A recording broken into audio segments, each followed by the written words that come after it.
Yes sir! Yeehaw!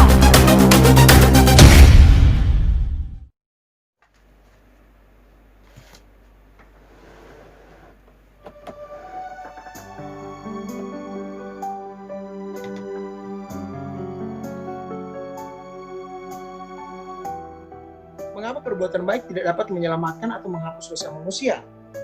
Nah, ada beberapa jawabannya. Jawaban pertama, karena perbuatan baik manusia itu adalah najis di hadapan Allah, seperti kain kotor.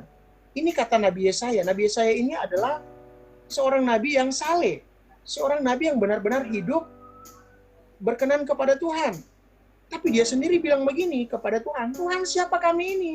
Kan kami ini najis di hadapan Tuhan, seperti seorang yang najis. Dan segala kesalehan kami seperti kain kotor. Kesalehan itu apa? Kebajikan, kebaikan, dan semua hal yang baik. Itu seperti kain kotor. Orang Manado bilang seperti tarapu. Coba beli supermi di warung dengan tarapu. Mau dapat nggak superminya? Tentu tidak. Kita tidak akan membeli supermi dengan tarapu. Kalau berani ada yang membeli supermi dengan tarapu, tidak akan diberikan supermi. Tapi tuan warung akan memberikan apa? Memberikan apa? Pentungan. Dia langsung rako dengan pentungan 4 orang. Dia langsung pukul atau siram dengan air panas karena itu penghinaan loh. Nah, surga itu tidak bisa kita bayar dengan perbuatan baik karena kita seperti membayarnya dengan tarapu, kain kotor, kain lara. Kalaupun kita mau bayar dengan perbuatan baik, boleh. Tapi dari lahir sampai mati kita harus berbuat baik terus. Tidak boleh ada satu dosa. Karena begitu ada satu dosa, perbuatan baik kita sudah menjadi semai. Nah itu makanya harus dilakukan semua. Yakobus 2:10 bilang apa? Kalau kita melakukan semua perintah Allah tapi melanggar satu bagian, kita menjadi pelanggar semua bagian. Pelanggar semua bagian. Nah, kita kenal hukum Allah itu ya, yang diberikan kepada Musa itu di Keluaran 20, itu ada 10 hukum Allah berikan. Kemudian, dijabarkan oleh para ahli Taurat menjadi 613 Taurat. Yang sekolah di teologi pasti tahu ini. Dari 613 Taurat itu dibagi lagi dengan 3 hukum. Hukum seremonial, hukum yudisial, berlaku untuk bangsa Israel, dan hukum moral. Baru kemudian oleh Tuhan Yesus dipersingkat lagi menjadi 2 hukum utama. Kasihilah Tuhan Allahmu dengan segenap hatimu dan kasihilah sesamamu manusia seperti dirimu sendiri. Teman-teman, kalau mau masuk surga, lakukan semua. Contoh, 10 hukum Allah, lakukan itu semua. Tidak boleh ada satu yang dilanggar. Begitu ada satu yang dilanggar, kita menjadi pelanggar dari hukum 1 sampai hukum yang ke-10. Boro-boro 10 hukum Allah. Satu aturan saja manusia tidak bisa sanggup untuk mentaatinya. Buktinya Adam dan Hawa. Mereka melakukan dosa, melanggar berapa perintah? Cuma 1 perintah. Jangan makan buah pohon pengetahuan yang baik dan yang jahat. Cuma 1 perintah. Tapi manusia tidak sanggup untuk mentaati 1 perintah itu. Apalagi 10 perintah. Oh, apalagi sekarang. Sudah banyak sekali perintah. Bayangkan kalau melanggar semua perintah berarti kita harus dihukum. Makanya upah dosa itu adalah maut. Upah dosa itu maut. Perbuatan baik yang kita lakukan menjadi cemar karena satu dosa kita. Karena sudah cemar maka layak dihukum di neraka. Maut. Kalau Roma 6 ayat 23. Makanya harus dilakukan semua. Kalaupun kita dapat melakukan semua dari lahir sampai mati, ya ingat, sejak dalam kandungan kita sudah dikandung di dalam dosa karena ada dosa asal, dosa warisan. Jadi mustahil manusia dapat melakukan semua perintah Allah. Karena itu di bagian manusia kita ada lihat tadi Matius 5 ayat 48, dan dapat engkau sempurna seperti Bapamu di surga tersebut. Yang ketiga, mengapa perbuatan baik tidak dapat menyelamatkan? Ya, standar Allah itu sempurna. Nah, kalau kita baca di Roma 2 ayat 6 sampai 7, memang Paulus bilang begini, Allah akan membalaskan kepada mereka yang tekun berbuat baik. Yaitu apa? Akan dibalas dengan apa? Hidup yang kekal. Lalu kemudian ada orang tanya begini ke Kak, itu kan kalau kita berbuat baik, kita akan diberikan hidup yang kekal. Nah, perhatikan ayat ini ya. Di sini dibilang apa? Allah akan membalaskan kepada orang yang tekun. Garis bawahi kata tekun berbuat baik. Akan dibalas dengan apa? Hidup kekal. Paulus bilang begini, kalau kamu mau masuk surga, mau menikmati hidup kekal, tekunlah berbuat baik. Tekun itu artinya terus-menerus berbuat baik. Tidak boleh hari ini baca Alkitab, besok tidak. Hari ini rajin berdoa, besok tidak. Tahun ini rajin masuk gereja, tahun depan bolong. Tidak boleh, harus dilakukan terus-menerus. Makanya Roma 3 ayat 10-18. Paulus bilang, tapi adakah yang setia? Tidak ada yang setia, tidak ada seorang pun yang berbuat baik, seorang pun tidak. Tidak ada yang benar, seorang pun tidak. Kemudian ayat 23 bilang, karena semua orang telah berbuat dosa dan telah kehilangan kemuliaan Allah. Roma 6 ayat 23 bilang, dan upah dosa ialah maut. Jadi tidak ada manusia pun yang sanggup berbuat baik sempurna. Makanya perbuatan baik bukanlah password untuk masuk surga. Yang berikut, yang keempat, kenapa perbuatan baik tidak dapat menyelamatkan atau menghapus dosa kita? Karena ketika kita melakukan dosa, kita kena kutuk. Galata 3 ayat 10 bilang apa? Terkutuklah mereka yang tidak melakukan semua yang tertulis dalam hukum Taurat. Jadi satu saja yang kita tidak lakukan, satu peraturan yang tidak kita lakukan atau kita langgar, itu membuat kita kena kutuk dosa. Jadi harus melakukan semua yang tertulis dalam Taurat. Begitu ada satu, terkutuk. Oke? Manusia itu banyak sekali aturan. Aturan A, aturan B, aturan C.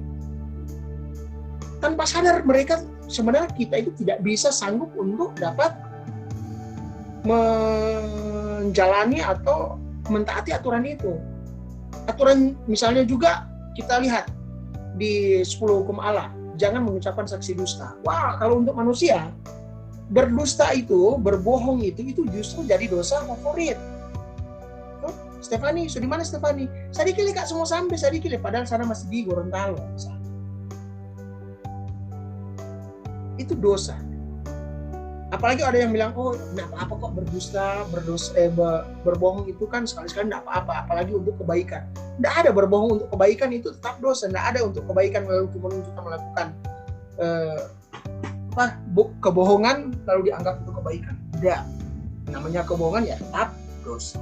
Ya. Nah, kalau kita melakukan dosa, kita kena kutuk dosa. Tapi kita bersyukur kutukan itu akhirnya dijalani hukumannya oleh Tuhan Yesus. Kemudian yang kelima, tak ada yang dapat membebaskan nyawanya. Tidak ada seorang pun yang dapat membebaskan nyawanya. Mazmur 49 8-9. Mari, siapa yang bisa baca? Juga. Oke, silakan. Mazmur 49 ayat 8-9. Tidak seorang pun dapat membebaskan dirinya atau memberikan tebusan kepada Allah ganti nyawanya, karena terlalu mahal harga pembebasan nyawanya dan tidak memadai untuk selama-lamanya. Ya, jadi tidak ada seorang pun yang dapat membayar nyawanya, membebaskan nyawanya ya, dengan membayar apapun, karena harganya tidak memadai. Artinya apa yang kita akan bayar itu tidak bisa membayar nyawa kita. Hidup kekal atau surga itu kita dapatkan cuma-cuma, itu bukan karena murahan, tapi karena surga itu terlalu mahal dan tidak seorang pun yang dapat membayar surga itu, maka Allah membayar harga tertinggi. Dan dia membayarnya tidak tanggung-tanggung, dia bayar dengan nyawanya sendiri. Dia rela datang ke dalam dunia, dia mati di kayu salib. Harus menderita untuk saya dan kalian. Karena dosa-dosa kita. Harusnya yang layak bagi kita adalah dihukum di neraka, dicambuk, dicaci maki, diludahi, dimakotain, mahkota duri, sampai disalibkan. Itu layak bagi kita. Tapi Allah, dia menjadi manusia di dalam Yesus Kristus. Dia rela untuk memikul hukuman dosa itu. Karena apa? Karena dia tahu tidak ada seorang manusia pun yang sanggup membayar dosanya. Terlalu mahal harga yang harus dibayar. Maka dia membayarnya dengan nyawanya sendiri. Makanya hidup kita ini sudah dibayar lunas. Dibayar dengan darah. Dan harga kita itu nilainya lebih daripada isi dunia ini. Isi dunia ini berapa sih? Triliun diukur dengan uang. Tidak bisa diukur juga dengan uang karena terlalu mahal juga harga dunia ini. Tapi meskipun mahal dunia ini, harga kita lebih mahal daripada dunia. Karena kita seharga darah Yesus. Bahkan lebih mahal dari surga. Oleh karena itu teman-teman, hidup kita yang sudah berharga ini, mari kita jalani dengan terus memuliakan, menyenangkan hati Tuhan. Karena kita dibayar dengan nyawa sendiri oleh Tuhan Yesus. Pendeta pulang dari Israel. Tangannya itu bengkak ya. 1 bulan dia mengalami kesakitan. Ditanya, kenapa tanganmu? Waktu saya ke Israel, saya lihat di tempat mahkota duri, di tempat kawah duri yang dimahkotai kepada Tuhan Yesus. Itu banyak sekali durinya, dan durinya besar, panjang-panjang dan tajam sekali. Saya mau coba untuk menyentuh. Tapi belum saya tekan, baru menyentuh saja, tangan saya, jari saya langsung luka. Darahnya keluar, langsung bengkak. 1 bulan dia menahan saya. Dia baru sentuh, belum ditekan. Coba kita bayangkan. Duri itu dimahkotai kepada Tuhan Yesus, apakah hanya diletakkan begitu saja? Tidak kan? Tapi dipaksa sampai menjadi mahkota. Kesakitan yang dialami oleh Tuhan Yesus itu bisa kita bayangkan seperti apa. Kenapa dia rela menanggung penderitaan? Kenapa dia rela untuk pikul salib sampai di bukit Golgota? Karena dia mengasihi kita. Karena dia tahu kita semua tidak dapat menghapus dosa kita, membayar diri kita, nyawa kita dengan usaha perbuatan baik. Makanya teman-teman, hidup kita itu berharga di hadapan Tuhan. Jangan sampai kita menjalannya seperti orang yang tidak berharga. Sekarang katanya ini, siapa mau suka kalau Kak ada uang 100.000, lalu kemudian Kak mau berikan ke kalian mau enggak? Ada yang mau ini?